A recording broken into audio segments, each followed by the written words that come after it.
This is Pet Life Radio. Let's talk pets.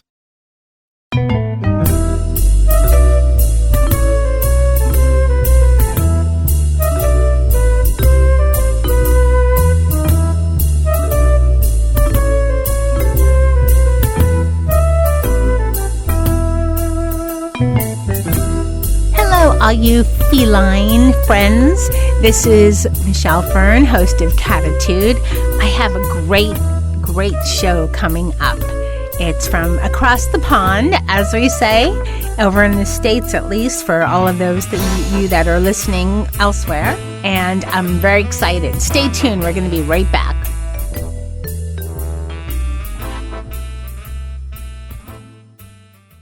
Not pumped about cleaning the litter box? Try World's Best Cat Litter Zero Mess, the litter that gives you 2 times better clumping and more odor control with less litter. That's right, you scoop once and you're done. No chiseling, no scraping, no crumbling, no problem. Looking for fast and easy litter box cleanup? Zero Mess. Try it. You're welcome in advance. Save $2 on World's Best Cat Litter. Visit www.saveonworldsbest.com. Let's Talk Pets on PetLifeRadio.com.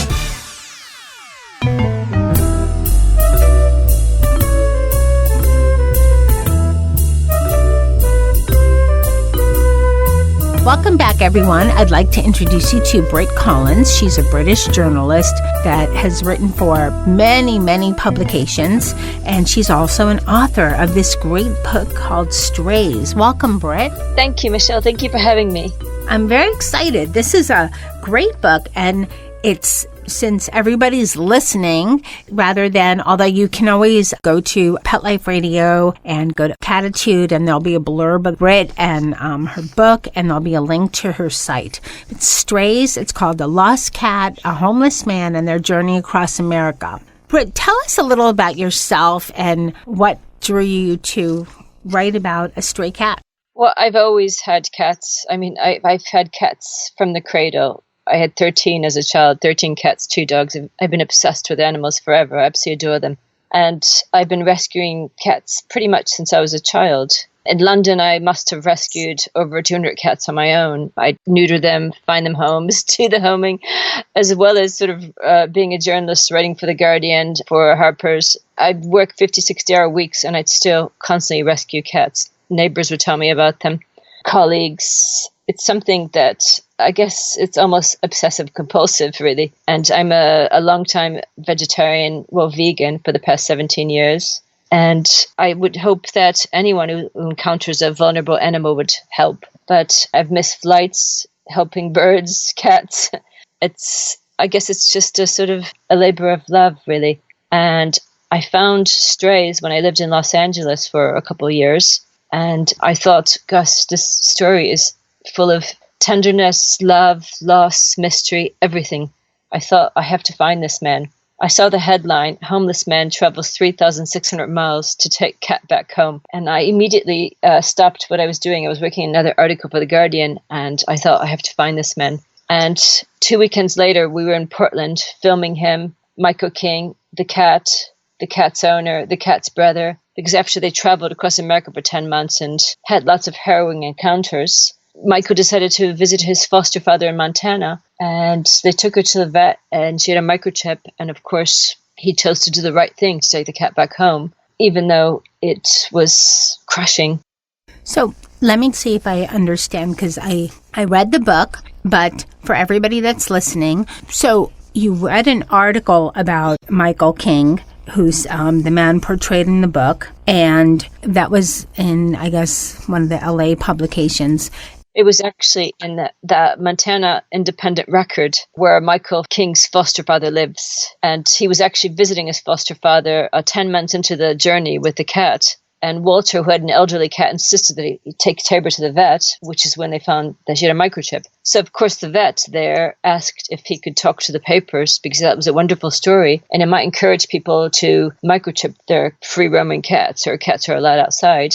And it got syndicated in every paper in America. And of course, the morning that it came out, I saw it and I thought, this is an extraordinary story. This is the story I've been looking for my whole life, you know. It's a great book, and it's very inspiring, and it's not only the human aspect, but the human and canine attachment, or just animals in general, but, you know, we're about cats here on Cattitude, so it's hard to express the emotions, you know, it's just, there's a connection, and if anyone who has pets and cats or dogs, I have both, although I grew up with dogs, but I have cats now. I've rescued 3, and that's who's on my crew. And I appreciate all your rescue efforts because I've done quite a bit too. And it's, I don't want to say a burden, it's a kind of a joy in a sense, even though it's very tasking because it does, I think it just gives back. You know, as far as with all the strays, when you're able to, you know, get them fixed and get them adopted to their forever homes. But let's get back to the book. So how was it that you started writing this book? Well, as I said, I found the story, homeless man travels 3,600 miles to take a cat back home. And I thought, this is extraordinary. So I managed to track down his foster father in Montana. Then Michael rang me. Then I got in touch with the cat's owner, Ron. This is what's so interesting about the story as well. Ron, the cat's owner, never stops looking for Mata. The cat's real name is Mata Hari. Michael called her Tabor for the 10 months that he had her. But in those 10 months, he just falls apart. He consults psychics, cat whisperers, has crying spells in his attic. Mata has a brother called Crito. Now you have to realize he bottle fed these cats from when they were 2 weeks old. They'd barely opened their eyes, and they were dumped beneath a neighbor's porch with their litter mates. And he basically decided to raise these cats like children. So Mata was used to traveling because he took Crito and her brother everywhere. But those 10 months that she was missing, he never gave up on her because this is the second time she'd gone missing. He only got her back for 3 months. The first time, a neighbor who hated him kidnapped the cat, broke into his house, dumped her in the woods. She survived living wild in the woods. So the cat's own story is just epic as well. But her brother, as well as her owner, were just falling apart in those 10 months she was gone. Crito, her litter mate, waited for her on the porch every night. I mean, it's so touching, the whole story, basically. It is very touching. And okay, so I understand how you contacted Michael's foster father. And did you fly to Montana and talk to Michael about the story? I flew to Portland. I don't know if you saw the book trailer. There's a short 5-minute video 2 weekends after Michael took her back home. My husband at the time, who I'm divorced from now, I came back to London. He's still in LA. We actually, when we moved to LA, we dragged all 5 of our remaining cats. And 2.5 years later, our marriage fell apart and I went back home to London. But anyway, my husband is a filmmaker and he filmed Michael and Ron and Mata and her litter mate, Crito. And then I started writing the book. I spent ages on street corners with Michael and his friends and in parks. And I went up there the following summer again to see both him and Ron. Michael invited me to Montana to meet his foster father, Walter. I mean, Michael has got a deeply sort of tragic past as well, which adds another sort of complex twist to the story. He's an extremely likable character. He kept running away from home as a child, from a very troubled home. He ran away at the age of 13 for the first time and then just continued. And he finally got away at 16. He got himself a job. He enrolled at the local high school in Montana. And then the authorities, a few months down the line, found out that he was underage and told him he had to leave the state. So he came back to St. Louis, Missouri, from where he's from. But he was very unhappy and decided to run back to Montana and look for a legal guardian. He went to Alcoholics Anonymous, where he met Walter. He was a recovering alcoholic and a former Vietnam vet. And he became his foster father. And basically, he's been a sort of cocooning presence for the past 35 years. Yeah, it's quite amazing, really. It is. So how is Michael and Tabor, but she's also called Matahara? Yeah, Ron called her Mata Hari. Mata Hari, okay. Not Mata Hari the spy, but in the 70s there was a children's program in America, apparently, called I forget what's it called. It was basically a troupe of chimps that were dressed in clothes running a detective agency. And it was a spin-off, and the real detective, sort of Matahari. And Krita was the sort of chauffeur. Matahari was the glamorous sidekick to this spy, I suppose. But Michael named her Tabor after the cafe where he found her in the rain that night in September 2012. She was basically injured. She was thin. She had a gash on her face. Her eye was swollen. And they had torrential rains after it hadn't rained for 51 days. It was about midnight, and he saw her she was completely soaked to the bone, but she was beneath this picnic table just terrified, and he just took her back to his squat, which was a UPS loading bay, a small alcove in the parking lot. I wonder, in hearing, I read the story and hearing you describe it for our listeners in more detail in some aspects, I wonder if was kind of sent to Michael somehow. I don't know. I believe that things happen for a reason, and what goes around comes around. I believe in those two, laws or rules or whatever. But we have also a talk show, another talk show that's about kind of animals in the afterlife. But this isn't that. This, I think things always happen for a reason, and even bad things. Sometimes you don't know why these bad things happen, but there's a reason for it. And I just wonder, because they helped themselves. Together, they were stronger together than separate. And they helped each other greatly because now, is Michael sober now? He goes through patches. I mean, he went to rehab about 18 months ago.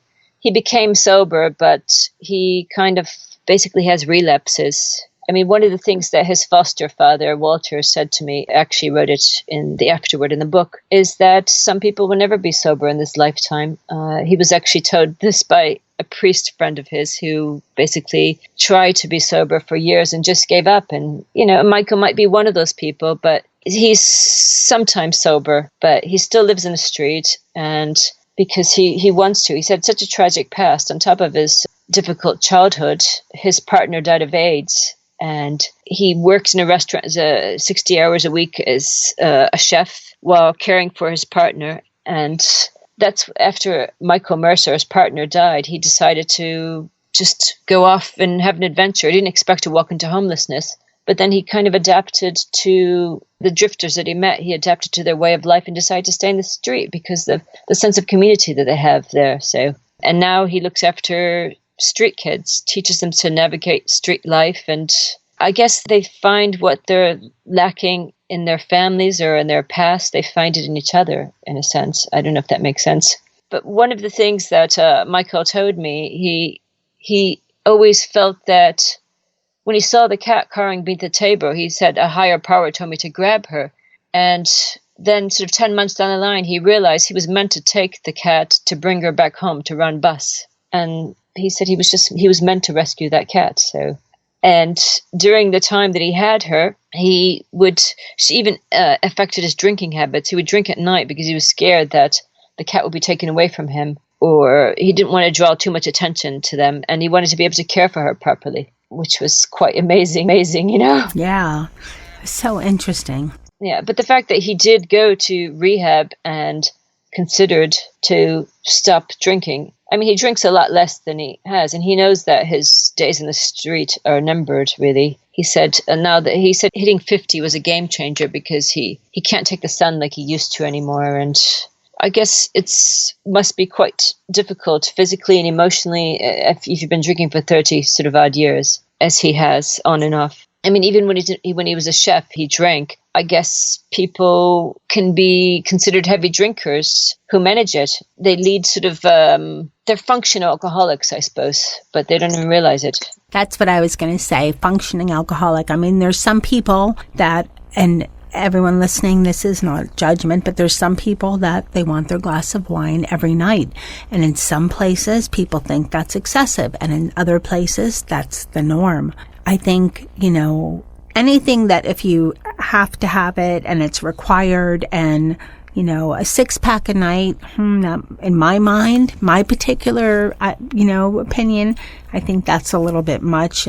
But I'm not here to judge. There's a lot of functioning alcoholics and functioning, drug abusers that are out there in the world. The scary thing is that some of them are in positions where they're driving vehicles or taking care of animals or children, and that's the scary part.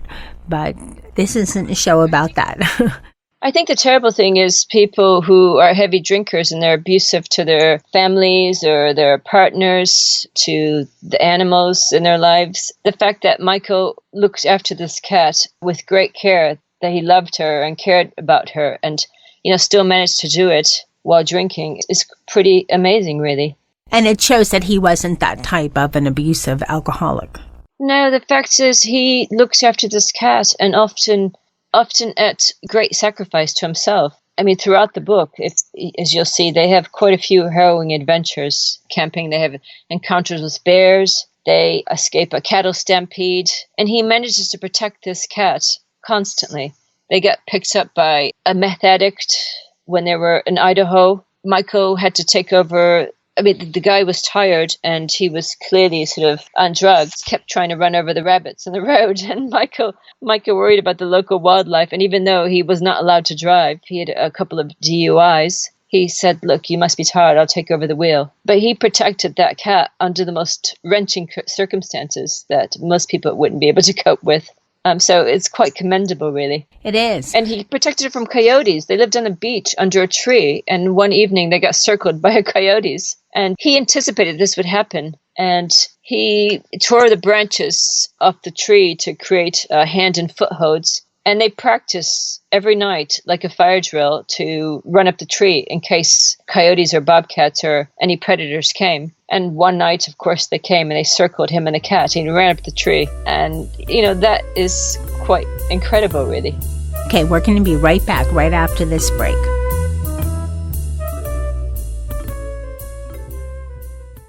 Well, she's sitting curled up on my lap as we speak.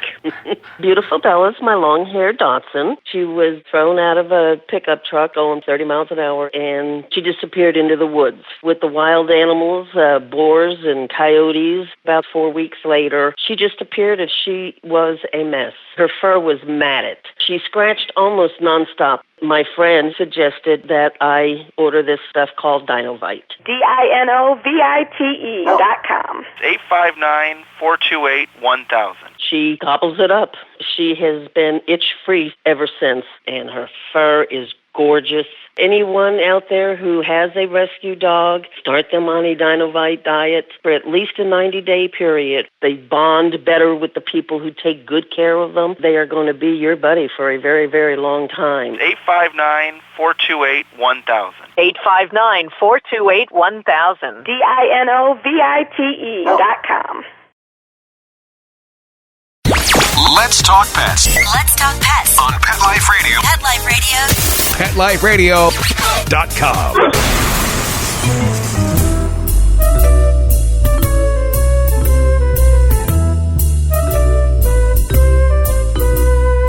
All right, welcome back, everyone. Britt, this book is amazing, and I think I'm going to ask it, but I think I already see the reason why.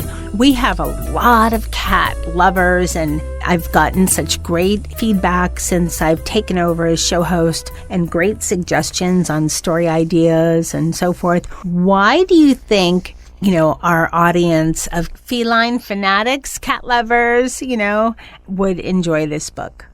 Well, I think it has everything. I think, as Jeffrey Mason says in my foreword, people have always loved cats, and that the fact that they're all over the internet, there are books, films, I think people are just basically they've always loved cats, but the world is just catching up with them, really. And the internet, in a sense, is almost like a vehicle for people who have cats to show off their cats, to create videos of them. And dog lovers have parks and they go outside, they sort of have each other. But now it's almost like a forum. But I think this story has everything. It's got an extraordinary cat, an incredible homeless man who looked after her under the most trying circumstances, a devoted owner. it has every element of a sort of great story, you know, the love, the tenderness, the loss, and of course it's got the mystery as well. I'm not going to give away too much. No, save the mysteries. Okay, for everyone that's listening, they're probably thinking, oh, this sounds very interesting to me. Where can people find your book? Well, it's everywhere. It's at Barnes & Noble, at Walmart, Target, at local bookstores. Of course, they can get it on Amazon or any of the online stores. But mainly sort of the big stores like Barnes & Noble and Walmart. And I'm not quite sure what the big American stores are apart from Barnes & Noble. But you have a website, of course. Yes. And it's they could also see it on Simon & Schuster, all the places where you can find it. It's been number one on Amazon for several weeks in the animal section. Oh, congratulations. Not just number one in hardback, but in all the other formats, it's in the top 10. So it's quite strange. 4 of the top 10 books are strays in the different formats. Well, that's fabulous. Now, what is your website if people want to find out about you and maybe email you questions or find out where they can see the trailer for the book? Oh, sure. I mean, the trailer is basically, it's been featured in a few places like Purrington Post. It's a cat website. It's also on The Conscious Cat, which is another popular cat website. Basically, it's all over the internet. It's also on my website. The trailer's quite moving. And my website is brittcollins.net. So that's BrittCollins.net. Okay, wonderful. Britt, one thing I thought was extraordinary about your book, as far as you have an author's note, rescue, don't buy. And I'm a big fan of rescuing and have done quite a lot of especially kitten rescues lately. But why did you include this in the book? Well, when I was researching it, it's also something, as a rescuer myself, it's something I've always known. So many people buy animals, and it really upsets me. The shelters destroy them by the millions, not just in America, but in the UK, all over the world. Because people might sort of get attached to a particular breed. But of course, any breed that you want, Siamese, Maine Coon, they get dumped too. I mean, you could get rescues. Kittens are also another problem in America. A lot of shelters kill them because they don't want to waste their resources on them. People who think, oh, I'd rather rescue a adult cat because kittens get rescued. But that's a bit of a misconception because a lot of the big shelters, the ASPCA, the no-kill shelters, which is the majority of them, they automatically kill kittens because they don't want to waste their resources. They actually call the kitten season the killing season. It's really quite heartbreaking. But another thing that really disturbed me is 30% of the animals that have homes in America, they come from shelters. The other 70% are bought from breeders, from pet shops, from the internet. And that's really quite awful when you consider that almost 7 million cats and dogs are put to sleep, healthy, adoptable cats and dogs. So I really want to sort of inspire people to rescue that stray outside their doorstep or from a shelter. I mean, never, never, under any circumstances, to buy animals. Even if they want a pedigree, rescue it. Because there are societies for every type of breed of cat and dog, rabbit, or anything else that you want. Because they ultimately get dumped too, or they get dumped on a really disturbing scale. So I thought it was so incredible, the impact that this little cat had in the lives of these two men. And the cats and dogs that we ourselves have, you know, how much they give us, really. So I think it's important to give animals a chance, to give them their lives. And we're so wanton about everything. And a lot of cat books don't talk about this. They might sort of have a nice story, but they don't talk about sort of the impact of millions of healthy animals being destroyed. And breeders and pet shops contribute appallingly to the overpopulation. I think we're getting stronger and stronger in the U.S. for rescues. There's a lot of foundations and a lot of just about every, I also host Best for Pets, which is a pet product show. And so many of the products that I talk about, they also have a foundation where they donate or assist rescues and so forth. So I know that that's on the upswing. There's just the talk about it tells me that there is an increase in awareness out there, for more and more people to rescue. Well, absolutely. The fact that there's such a thing as a no-kill movement, that it exists, and that big animal societies like the Best Friend Animal Societies in Utah and NKLA, the fact that these places exist and they're spearheading this movement, I mean, 10 years ago, about 15 million cats and dogs were killed. Now it's down to about 7 million, but it's still 7 million too many. And then you're not even tackling the issue of the 70 to 80 million cats living on the street, strays. True. So that's why it's so important to adopt and help save an animal rather than buy them, because then the other issue is the kitten and puppy mills, where they breed animals relentlessly until they drop dead. So you don't want to support this trade. And there's something really, really rewarding rescuing a cat or a dog when they're thin and injured and you see them months on the line and they're happy and glossy. It's like winning the lottery every time. It's extraordinary. Well, we've been rescuing a lot. We have rescued 2 litters of kitties and found them homes. And unfortunately, the mama cat and the daddy cat were community cats, but they are happy out there. We just feed them, got them fixed. But some community cats are just, and this is a whole other show, but some community cats are just, they just will not be indoors. They're not happy. We tried, she was in an enclosed patio. She actually just scaled the screen. It was a screen patio and just was going nuts. So she's our outdoor cat, it's just how it is. If they're ferals. I guess if they're ferals and they're too wild, then I guess it's important that they're just in a safe set environment and then they're neutered.